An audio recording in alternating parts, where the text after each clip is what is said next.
Hello, and welcome to Dyslexia Devoted, the podcast dedicated to building awareness, understanding, and strategies to help those with dyslexia. I'm your host, Lisa Parnello, dyslexia therapist and founder of Parnello Education Services. Join me as we dive into today's episode of Dyslexia Devoted. Hello, and Happy New Year! If you are listening to this in real time, it is the very first episode of 2024, and I'm so excited to be chatting with you again. I took last week off because after doing over 80 episodes in a row every week, I decided I earned a break for the holiday break. And then the not so fun reason is I also rolled my ankle and was not in the best of spirits and in a little bit of pain last week. But all is well again. And I'm at my cozy little cabin in the woods where we had a snowstorm yesterday. So it is a gorgeous dusting of beautiful snow this morning. And let's just pretend I don't have to go shovel it as soon as I'm done recording this. And I'm excited to talk to you today for episode number 83, How to Finish the School Year Strong. And you might be thinking, hey, it's only January. Why are we talking about finishing the school year? But I can tell you as a teacher, somehow the months between January and May fly by. Except, of course, on that last 2 weeks of school when everyone's just dying to go on summer break again. Before I jump into this week's episode, if you are a special education teacher or just a teacher in general, I am participating in the SPED Summit this month. So if you go to spedsummit.com, you can go ahead and register to this completely free event. The presentation I'm doing is all about writing excellent IEP goals. So I really hope you go check it out. And you can learn from not only me, but there are about 10 other presenters as well doing all sorts of different topics that you can learn from. And one thing that I learned from working in the private schools is we had a middle of the year conferences. And when I was growing up, that was not a thing. We had beginning of the year conferences and we had end of the year conferences. And one of the things I really began to value is looking at where we're at in January. It is really easy just to fall back into the routines of the school year of the way it was, right between, Thanksgiving and when the holiday break is, and just jump right back in. But it's really important actually to take a peek at the goals for the child and decide what's working right now and which things are still behind the mark of where they need to be. Generally, we have a goal of what we want a student to meet by the end of the school year. And we need to take this time now in January to decide, are they on track to meet that goal? Have they surpassed that goal and do we need to make a new one?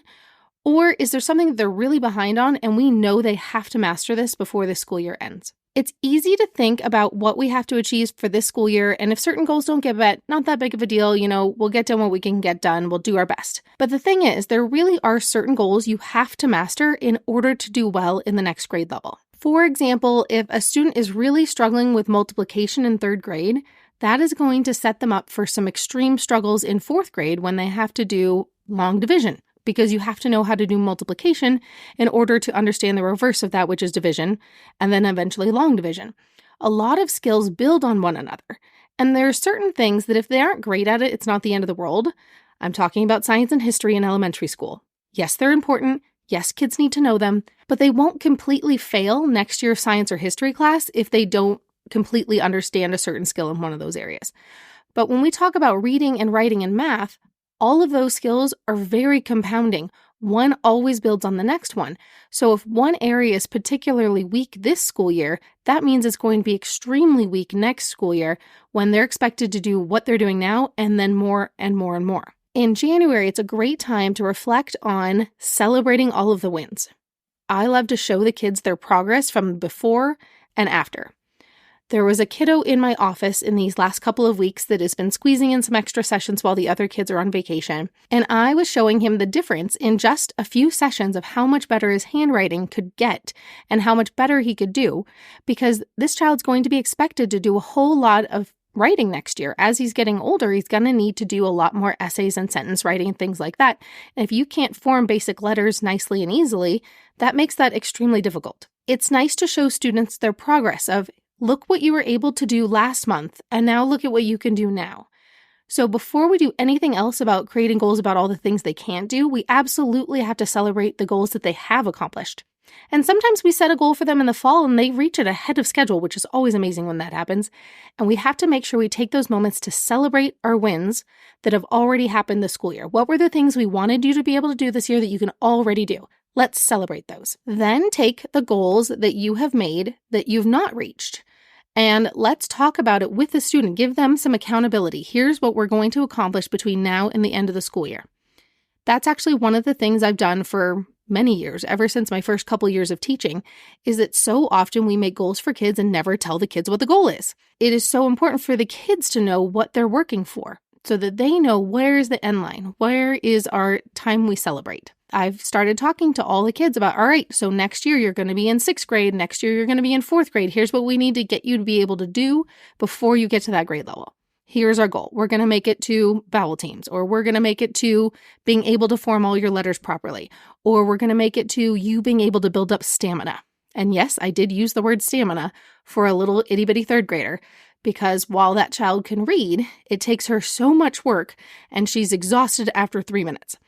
And so I've told her the word stamina, and that is our goal for the year. It's actually stamina. Her skills are fine. It's being able to do it longer and do it successfully without quitting and starting to guess all the words again. Now, the third thing you need to think about is deciding which goals are realistic between now and the end of the year. Sometimes we set a goal at the beginning of the year that does sound realistic. And then as we get halfway through the year, we're realizing this child struggles even more than we thought. I find this happens a lot when I'm working with a brand new student.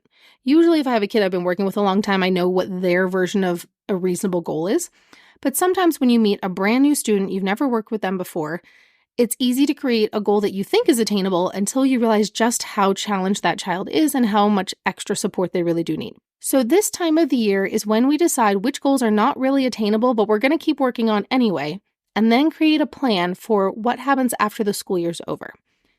So as parents, if you have a child who has a goal that they're not really likely to hit by the end of the year, this is actually the time to start thinking about what your summer might look like.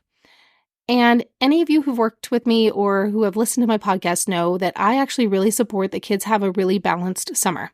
I want them to go to summer camp. I want them to have weeks off. I don't want it to be an overpacked summer. I want them to have downtime.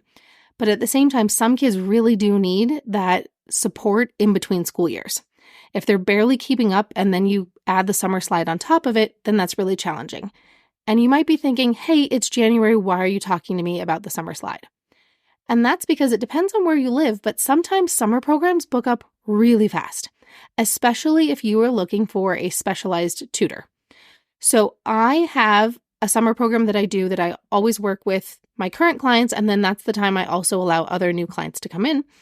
But the thing is, it books up every single summer, and it books up very quickly. And this is not an advertisement for my summer program, as it is, I already know what's going to book up. So just hear me out. This is more of an idea of letting you know to check out the specialist in your area and find out when the typical time is that you start registering for summer program stuff. Because I know a lot of places here in California where you better have your plan by February or you're not getting into that awesome camp or that awesome, tutoring program or whatever it is. And so make sure that you check out when is the normal enrollment time for your particular area. If you're in a place that has a lot of people who provide support for your child's learning differences, then maybe this isn't a big deal. Or, you have one person you go to every year and it's already part of the plan, no big deal. But I know in my area, there is an extreme drought of dyslexia specialists in my area. And I know every year that there are more kids that need help than there are people to help them. And so make sure you start checking out now when it is a good time to register for your area's support programs. And the other thing is you also get first choice in terms of what weeks you can join and things like that. Okay, let's go ahead and recap what our main points of today are. First, celebrate the wins. What goals have either already been met or exceeding expectations for being met by the end of the year, and make sure to celebrate those with the child. Make sure that they know that they are being a rock star and that they are achieving successes. So often kids with learning differences feel all the things they're not doing well enough, and we have to take every single chance we get to celebrate all the things they're being amazing at, even if it's just small little baby wins. I absolutely love using this time of year to show them, here's what you were doing in August, September, October, and here's what you can do now. Do you see how much better you're doing? Because in the moment, it's hard for kids to feel like they're doing anything different. They feel like they're going to school today and every other day, and it all feels kind of the same to them. But when you can show them on paper, here's what your handwriting looked like. Here's how long of a story you can write. Here's what kind of math problems you were working on. They're like, wow, I wasn't very good then, was I? And letting them see, yeah, you weren't, but guess what? All of your hard work has paid off. And I love valuing hard work over valuing perfection. So I always like to emphasize how their hard work and their effort really paid off, because sometimes they feel like they're trying super hard, but it's not paying off. So we want to make sure that we point out that their hard work really is paying off, even if they don't always notice. The second thing is to make sure that you look at which goals are not being met or that you suddenly realize need to be met between now and the end of the year to set next year up for success. So often it's easy to know, hey, we met 3 out of 5 goals. That's really great. But the thing is, sometimes those other 2 goals were absolutely essential to make the next grade level easier. So make a plan now, between now and the end of the school year, for how can we reach that goal anyway? Even though we're not on track now, what could we do differently between now and the end of the year so that we can reach that goal? Lastly, if there are goals that there's absolutely no way they're really going to be met by the end of the year, they were a little overly ambitious, or they were written by somebody who didn't really know the child super well yet and didn't know how much support they would need, this is the time to start making a plan for how can we get this child support in the summer. Some places are a little destitute for specialized tutors and professionals, and so you want to make sure that you know when is the ideal time to sign up for additional summer support, because waiting until May, you're not going to get very good options in terms of who you work with, or terrible options in terms of, when it is or how many sessions a week you can get. So start looking into when people generally sign up for summer support sessions, and each area has their own thing. I know in Palo Alto, it's like January, February. Everybody starts planning out the summer. And part of that is because summer vacations too, once you start booking the vacations, the summer programs and stuff have to go around them and things like that. Start looking into finding out when is the best time to sign up for summer programs. And make sure you do it in a way that you're not burning out the child, that you are balancing it with fun camps and fun vacations and just downtime, and making sure that the kids have that healthy balance of not falling even further behind, but also getting to be kids who have a very genuine reset, because that's really important too. All right, that is all for today. I'm going to go shovel the pretty white fluffy snow that actually may not be so white and fluffy like it was last night. I think it might be ice right now. We shall see.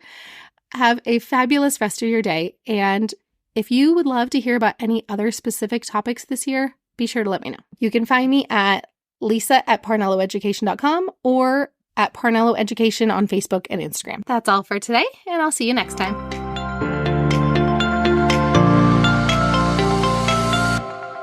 Thanks for tuning in to today's episode. If you want to learn even more about dyslexia, check out parnelloeducation.com/courses. See you next time.